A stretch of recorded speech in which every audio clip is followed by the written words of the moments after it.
Hola a todos, soy Andrés Felipe Flores y bienvenidos a un nuevo video de tutorías Medicina Interna. El día de hoy vamos a hablar acerca de un modelo de interpretación de gases arteriales que me han enseñado ya en dos rotaciones diferentes en la residencia, que pues suelen mencionar que es como la mejor manera de interpretar como tal los gases arteriales.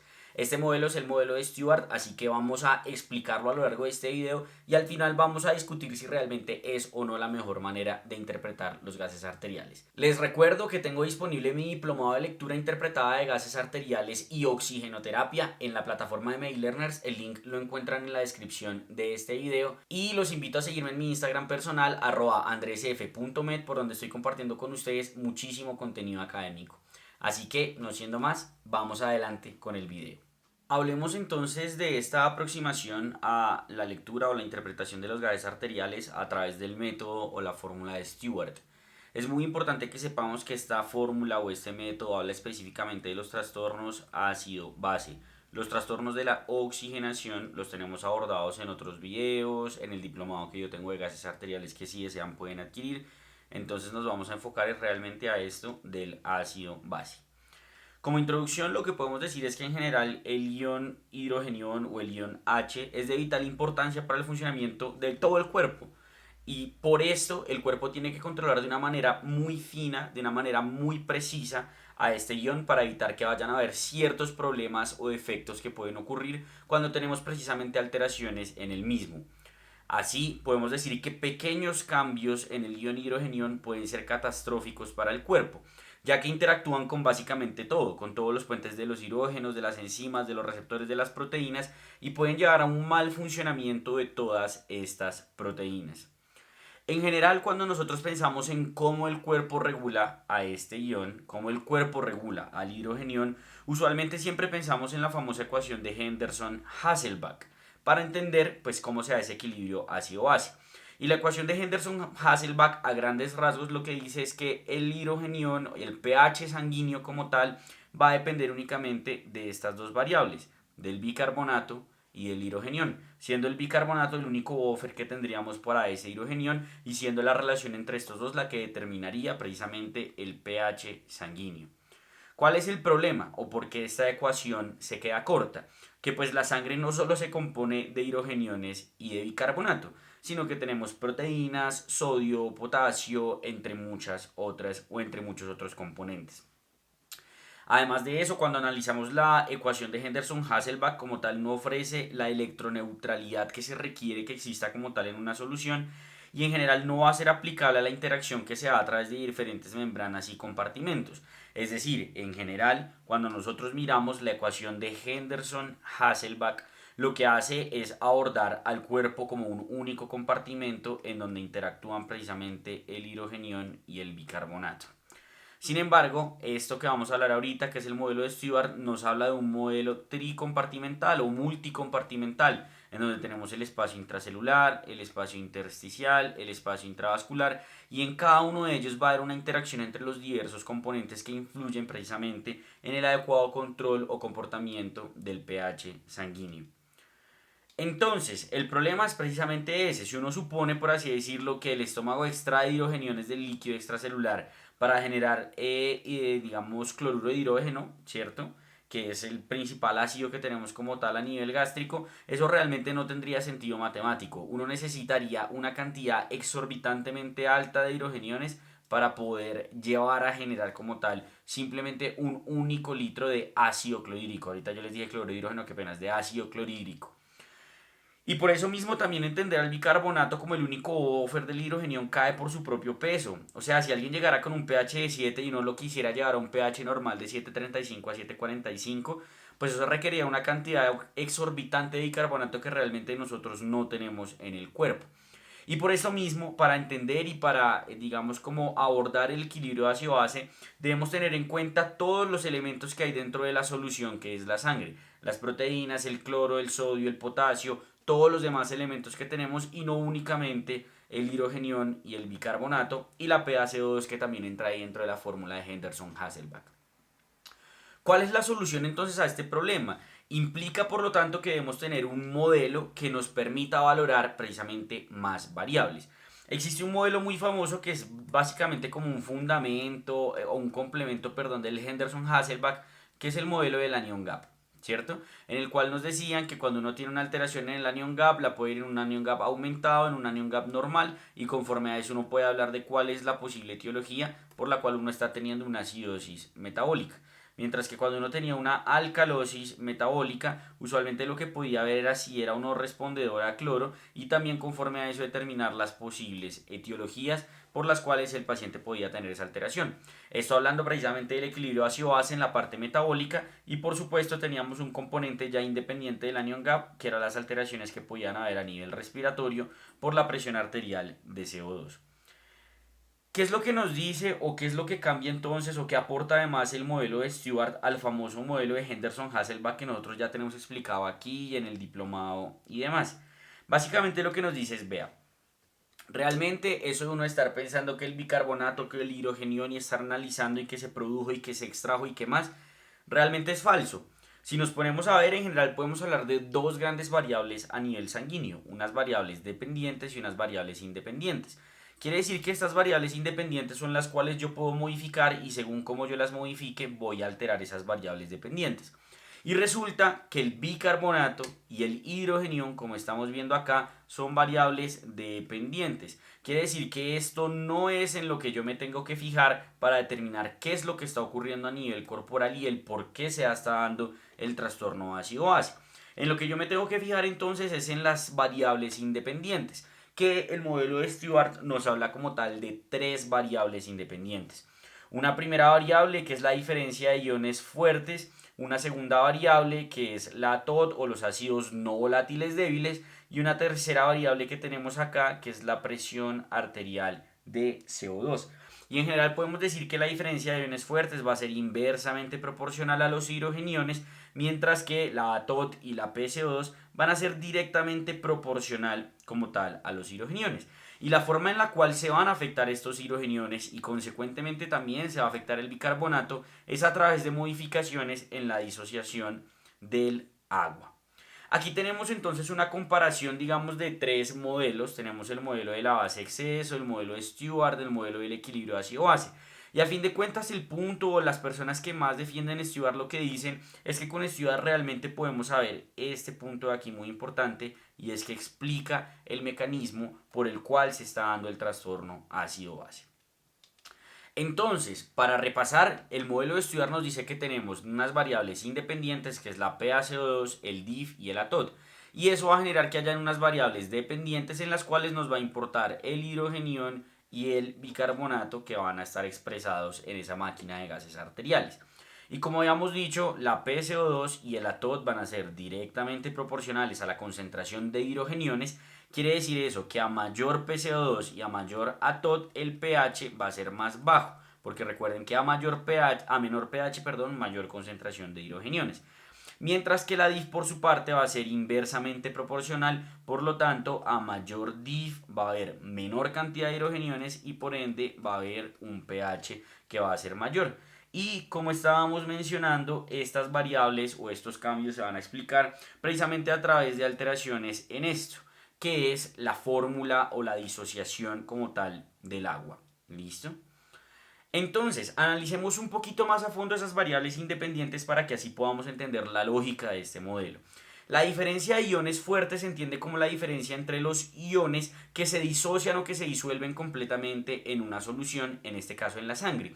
Y en general nosotros tenemos muchos de esos iones fuertes, pero a grandes rasgos medimos tres muy importantes: el sodio, el potasio y el cloro, que van a ser los que tienen significancia. Y por ende la diferencia de iones fuertes va a ser la diferencia entre las cargas positivas y las cargas negativas. Y se supone que en una solución esto debe dar cero. Debemos tener un grado de electroneutralidad. Sin embargo, si yo sumo el sodio y el potasio y se lo resto al cloro, eso me da un valor aproximado de 40 a 42, que va a ser el rango de la normalidad.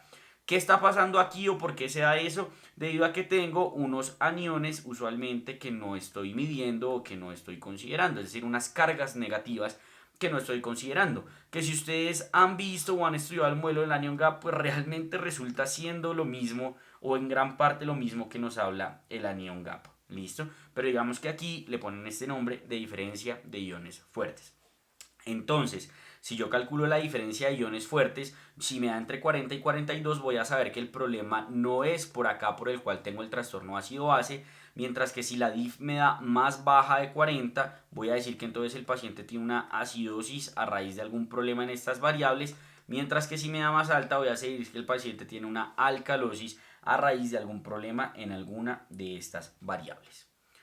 Los aniones débiles no volátiles, vamos a tener entonces aquí dos exponentes principales que van a ser las proteínas, en donde la albúmina va a ser el principal componente, y un segundo exponente que va a ser el fosfato. Entonces yo realmente no es que tenga que medir en todos los pacientes la albúmina y el fosfato, sino que en aquellos pacientes en los cuales yo considero que estos pueden estar alterados, valdría la pena medirlos y determinar si estos están o no influenciando en el trastorno ácido-base que estoy viendo en mi paciente. Entonces uno se pregunta, bueno, la albúmina, ¿por qué se puede alterar? La albúmina se puede alterar principalmente por estados de desnutrición o por estados de hepatopatía, como la cirrosis, y también uno muy importante, el nefrótico, ¿cierto? Que pierda proteínas, que no las produzca o que simplemente no las consuma. Entonces, si yo estoy pensando que la hipoalbuminemia puede estar influenciando ahí, valdría la pena pedirle la albúmina. Y el fosfato usualmente va a estar alterado hacia la alta en los pacientes con enfermedad renal crónica. Y esa es la manera en la cual voy a abordar precisamente los ácidos no volátiles. Y finalmente la PaCO2 pues simplemente va a ser la variable respiratoria que juega el papel en el trastorno ácido-base. Y cuando yo tengo una PaCO2 que está elevada, que eso se traduce en hipoventilación alveolar, mi paciente va a tener una acidosis respiratoria. Mientras que si tengo una PaCO2 disminuida, eso quiere decir que mi paciente está hiperventilando y eso se traduce en una alcalosis respiratoria. Y así entonces yo a través del análisis de estas tres variables podría determinar, bueno, listo, mi paciente tiene un pH que está ácido, por ejemplo está en 7.3 y entonces se explica por alguna de estas tres variables. A nivel fisiológico, entonces, podríamos decir que la TOD y la albúmina va a estar principalmente regulado por el tracto gastrointestinal con la absorción de las proteínas. El páncreas va a jugar un papel ahí, tenemos el hígado como productor de proteínas y yo añadiría aquí el riñón, ¿cierto?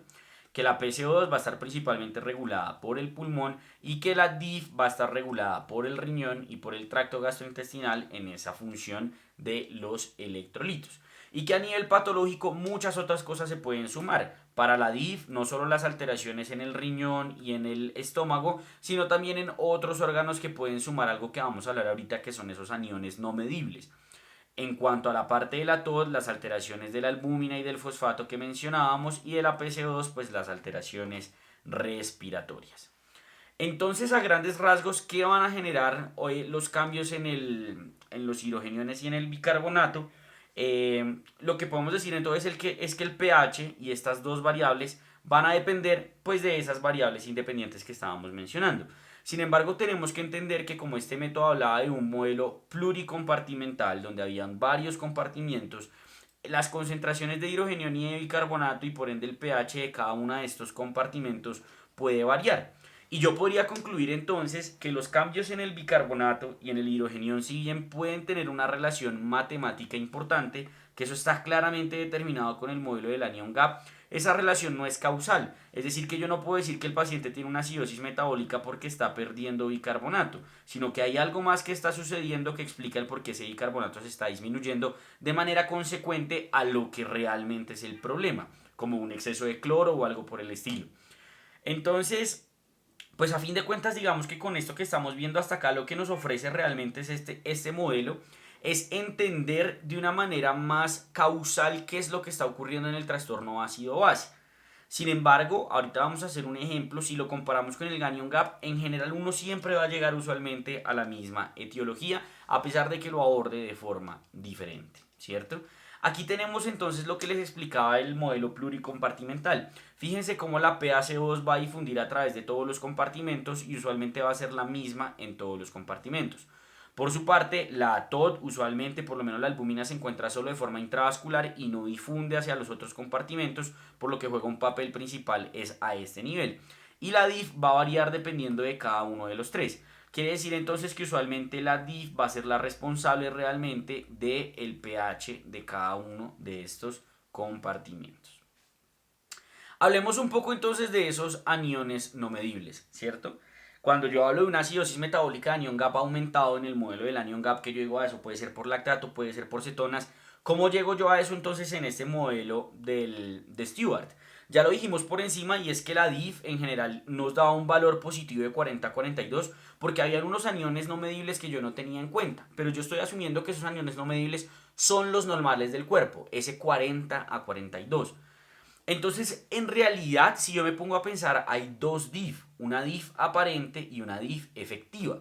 La DIF aparente va a ser esa que calculo únicamente con sodio, potasio y cloro, y la DIF efectiva va a ser la que realmente incluye todos los parámetros y que realmente me debería dar cero.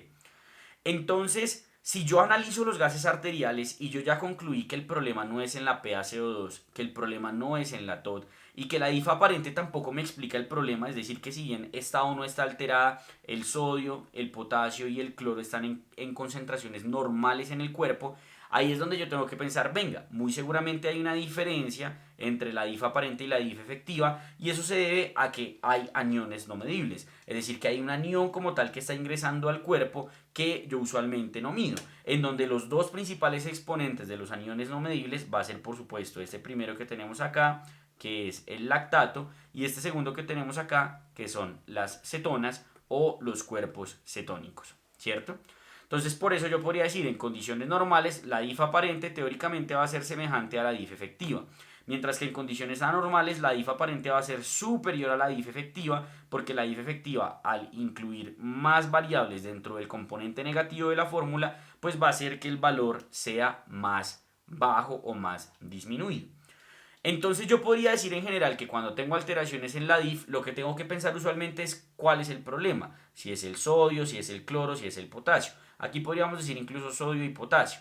A mayor sodio o a mayor potasio, la DIF va a ser más alta y por ende va a haber alcalosis. Y viceversa, cuando están bajos, va a haber acidosis. En el cloro, a mayor cloro va a ser menor la DIF y por ende va a haber acidosis. Y lo contrario, cuando tengo el cloro bajo, va a haber alcalosis. Y si ustedes se fijan, el modelo del anión GAP también nos decía alcalosis metabólica dependiente o no dependiente de cloro, o respondedora o no respondedora a cloro, y básicamente se basa en este mismo principio. Y algo muy importante que tenemos que tener en cuenta acá es que el agua, específicamente el agua libre, va a jugar un papel muy importante. Porque cuando se altera el agua libre, si yo aumento la cantidad de agua libre, pero las cantidades de solutos que tenía permanecen igual, pues se van a diluir. Y al diluirse, la DIF va a bajar, ¿cierto? Mientras que si yo disminuyo la cantidad de agua libre, los ácidos o los solutos, perdón, se van a concentrar más y por ende la DIF muy probablemente se vaya a aumentar. Por eso en general yo voy a decir que si se pierde agua libre, la DIF aumenta y por ende hay alcalosis. Mientras que si pierdo agua libre, si gano agua libre, la DIF disminuye y por ende hay acidosis. Y por eso uno se puede dar cuenta que hablan, por ejemplo, en ocasiones de alcalosis de contracción, que son los pacientes que están hipovolémicos que pueden hacer cierto grado de alcalosis metabólica. Esto teóricamente lo explicaría de manera fisiopatológica. Y aquí podemos tener entonces eso, aquí tenemos las alteraciones de la DIF aparente, aumento de cloro, alteraciones en el sodio, etc.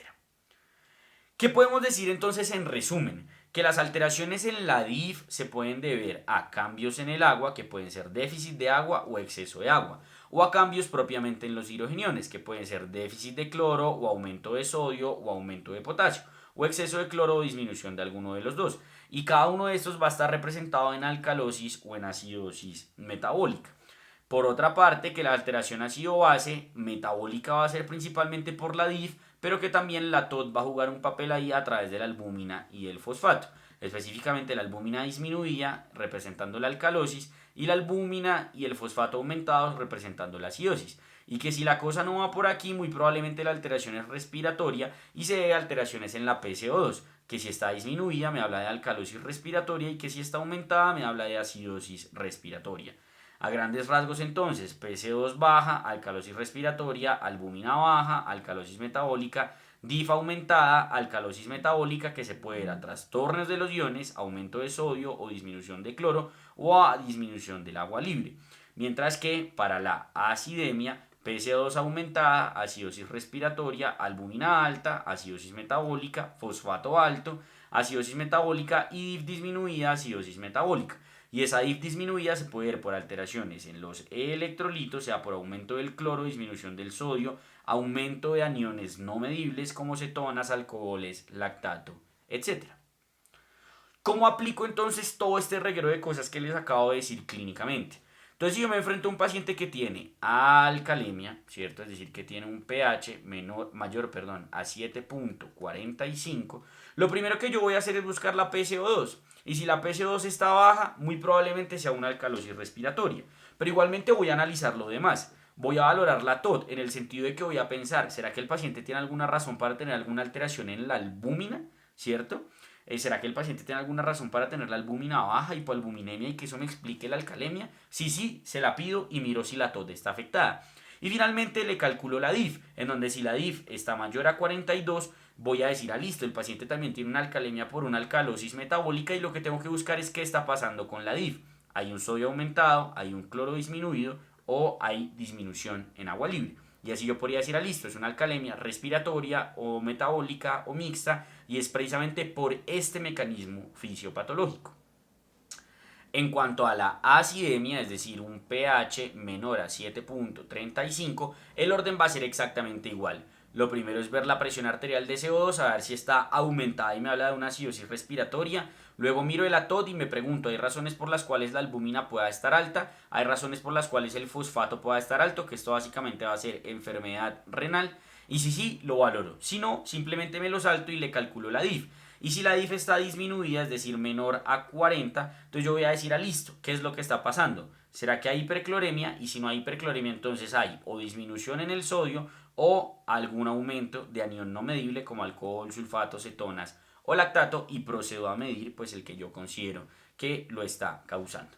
En resumen, aquí tenemos las causas de acidosis metabólica y alcalosis metabólica como les he comentado hasta ahora y las posibles causas: albúmina sérica baja, síndrome nefrótico, cirrosis hepática; SIDA aumentada, pérdida de cloro, vómito, diarrea, hiperaldosteronismo; carga de sodio, entonces los pacientes que o yo les puse mucho sodio o nutrición parenteral total o algo por el estilo. Y acidosis metabólica, SID bajo, entonces cetoacidosis, acidosis láctica, salicilatos. Y también puedo tener un SID bajo que tenga la SID efectiva también realmente normal o pues digamos igual a la SID aparente, y ahí voy a pensar es en alteraciones que generen y en muchas ocasiones pues hipercloremia. ¿Listo? Hagamos entonces un ejemplo para que entiendan cómo lo aplicaría yo a la práctica clínica. Tengo este paciente en donde tengo un pH en 7.42. Eso quiere decir que el pH está completamente normal, porque recuerden que el pH normal va de 7.35 a 7.45, ¿cierto? Entonces yo digo, bueno, listo. El pH no está alterado, es decir, que no tengo alcalemia o acidemia. Eso no quiere decir que no tenga acidosis o alcalosis. Entonces voy a pasar a mi primer paso del modelo, que es analizar la PCO2. Y me doy cuenta que la PCO2 está en 19.6, es decir, que la PCO2 está disminuida.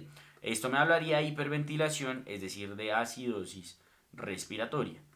Mi segundo paso sería analizar la ATOT. Y yo diría, bueno, pues no les he dado la historia clínica, pero asumamos que este paciente no tiene alteraciones de importancia. Entonces yo diría, no tengo por qué pensar que la albúmina o que el fosfato estén alterados. Y paso a mi tercer componente, que sería la DIF. Y en la DIF yo lo que haría sería sumar el sodio, que lo tenemos aquí abajo, está en 128.2, con el potasio, que está por aquí en 5.3, y a esto restarle el cloro, que está en 102, ¿cierto?